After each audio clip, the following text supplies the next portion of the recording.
bonjour, bonsoir, où que vous soyez, vous êtes dans l'œil. C'est toujours un plaisir immense de venir à vous pour partager mon opinion et ouvrir ainsi le débat. Très souvent aussi, à travers mes vidéos, j'y réponds aux questions des amis, des fans qui me suivent, qui s'interrogent et je préfère faire une réponse globale en vidéo pour que cela édifie plus d'un. Sonner la canne, je n'ai pas été à la hauteur physiquement pour être présent jour après jour pour parler de cette compétition ô glorieuse pour mon continent. Cependant, je reviens en forme petit à petit et déjà on rentre dans le deuxième tour. Donc même si je ne suis pas à 100% physiquement, je viens à vous aujourd'hui pour qu'on partage l'instant canne. C'est comme ça que je l'ai baptisé, l'instant canne. Et comme d'habitude, je vais m'efforcer pour être dans une durée de moins de 10 minutes pour que ce ne soit pas pesant et pour qu'ainsi aussi je puisse être assez précis dans mes dires. Alors, la CAN 2019 qui se joue en Égypte a vu le premier tour se terminer hier. Désormais, on sait qui rencontrera qui au prochain tour, qui sont les qualifiés et qui va rentrer à la maison. Cependant, il y a un questionnaire que j'ai pu confectionner durant la compétition et à laquelle je vais répondre. Et derrière les réponses de ce questionnaire, forcément, les gens retrouveront leurs questions, les gens solutionneront leurs soucis. Ce qui se dit sur les réseaux sociaux, j'ai eu le temps de lire, c'est que le niveau de la CAN est drastiquement bas. Le niveau de la CAN est drastiquement bas. La CAN n'a plus son niveau. Moi, je ne suis pas de ceux qui le disent. Je refuse. Le niveau de la CAN n'a pas baissé. Donc, sur la question de savoir, la CAN a-t-il perdu son niveau? J'ai dit non, la CAN n'a pas perdu son niveau. C'est vrai que ce n'est plus cette CAN qu'il y a 2, 3, 4, 5 années. Tu pouvais avoir des joueurs très forts dans leur club respectif et qui revenaient représenter valablement leur maillot sur le continent, ce qui donnait du coup un élan assez puissant à la CAN, déjà même pas à l'image. La réalité aujourd'hui du niveau de la CAN, c'est que les plus petits d'hier ont appris, ont des entraîneurs qui sont venus d'Europe aussi, qui ont galvanisé les gars. C'est juste que les plus petits ont compensé les cas qui les séparaient des plus grands. Et honnêtement, les plus grands n'ont pas progressé. Donc du coup, l'écart se réduisant, les plus petits donnent l'impression d'être au niveau des plus grands aujourd'hui. Les noms ronflants n'arrivent plus à imposer leur loi.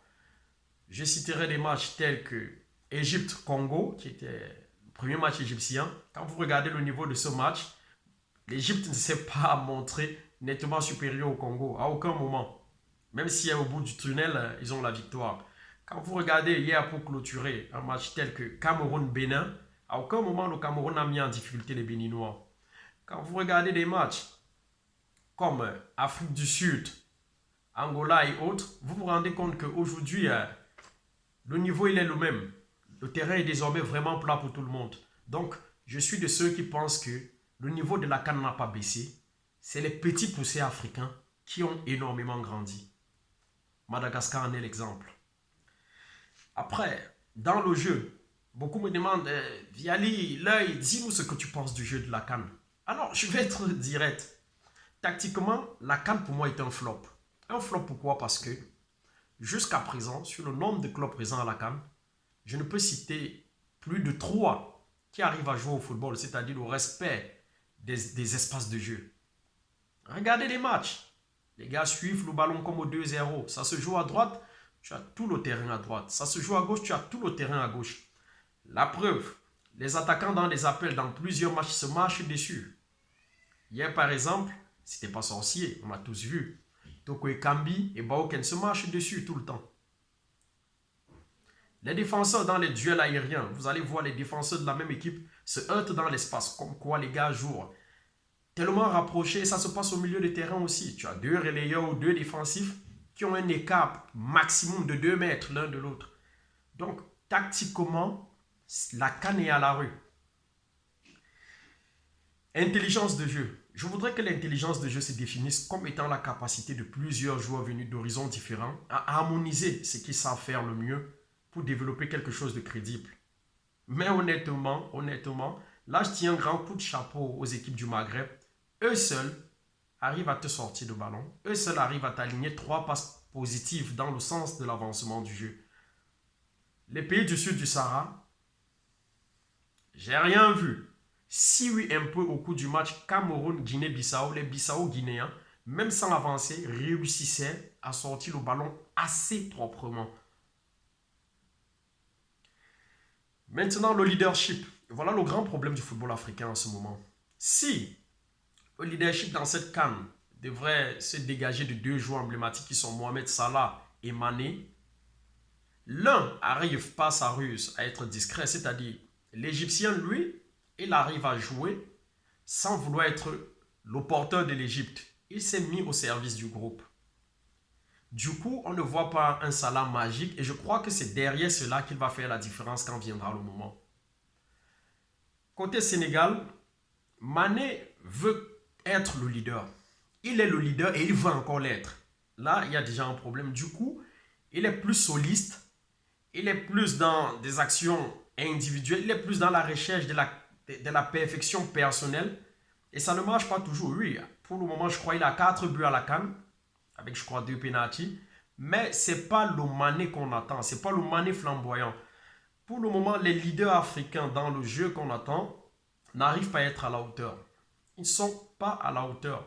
Vous n'allez pas me dire non plus que c'est Mahrez en Algérie qui fait le jeu. Non, il n'est pas encore arrivé à être le patron, l'homme incontournable du système Belmadi. Donc, des joueurs venus d'Europe avec un CV beau, grand, qui auraient pu être ceux qui vont transcender les clubs, ne le font pas encore. Mais je vous dis 1000 fois, je préfère le profil Salah parce que c'est un profil à disposition du club. Salah ne la joue pas solide, Salah ne veut pas porter l'équipe. Contrairement à Mané, qui veut être le porteur de l'équipe et qui n'arrive pas à le faire. Et ça dure d'un moment. J'aimerais voir Mané qui désormais se met plus au service du collectif et que derrière cela, avec sa magie personnelle, arrive à faire la différence au moment opportun. Parce que ces moments-là arrivent toujours où le grand joueur a la capacité de faire la différence. C'est où j'attends Mané. Non plus dans ce rôle où il va être le demi-dieu. Ça ne marche pas et ça dure d'un moment que ça n'a jamais marché. Qu'est-ce qui m'inspire la suite? Qu'est-ce qui m'inspire la suite de la CAN? La suite de la CAN, dans le jeu, je n'attends pas grand-chose. Dans le jeu, un jeu léché où je verrai des gens s'épanouir tactiquement, je verrai des gens élever le niveau de l'intelligence de jeu. Non, j'attends pas cela. Je crois qu'après le premier tour se rapprochant du Graal, l'orgueil, la fierté des joueurs vont les pousser à dynamiser un peu plus leur jeu. Je crois que les équipes vont monter en intensité. Ce sera un problème de fierté et d'orgueil.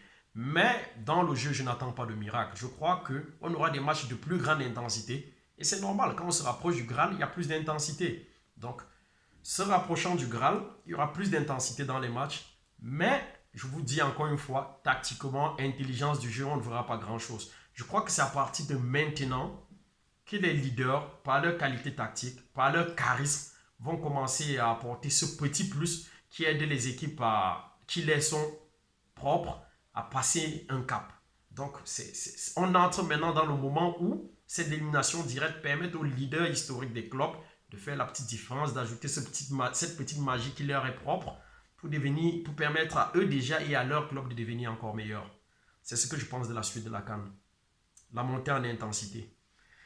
Maintenant, il y a une question qui m'est arrivée hier d'un ami. Il me dit, l'œil, si la CAN devrait s'arrêter maintenant, à qui remettrais-tu le trophée? Quelle aurait été pour toi la meilleure équipe? Une question qui m'a plu parce que je regarde la CAN. Si la CAN devrait s'arrêter à cet instant, aujourd'hui, je remettrais le trophée à l'Algérie.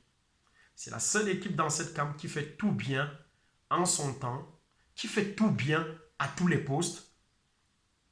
Quand vous regardez un Ounas qui remplace Mahrez et vous voyez le résultat qu'il donne, je vous dis, s'il faut remettre le trophée à un club en ce moment, c'est à l'Algérie. Ce direct, cette petite vidéo n'était pas pour analyser individuellement les clubs. C'était une vue générale de la CAN. Je vous ai donné mon avis en quelques questions. Et comme j'aime à le dire, je préfère rester dans le temps. Nous sommes proches de la fin, nous sommes proches de ces 10 minutes qui sont consacrées à l'instant CAF. Donc, je vous souhaite bon week-end avec les matchs qu'on aura bien sûr. Et le plus tôt possible, on se retrouve pour une autre vidéo où on pourra décrypter le football africain. Bien des choses à vous.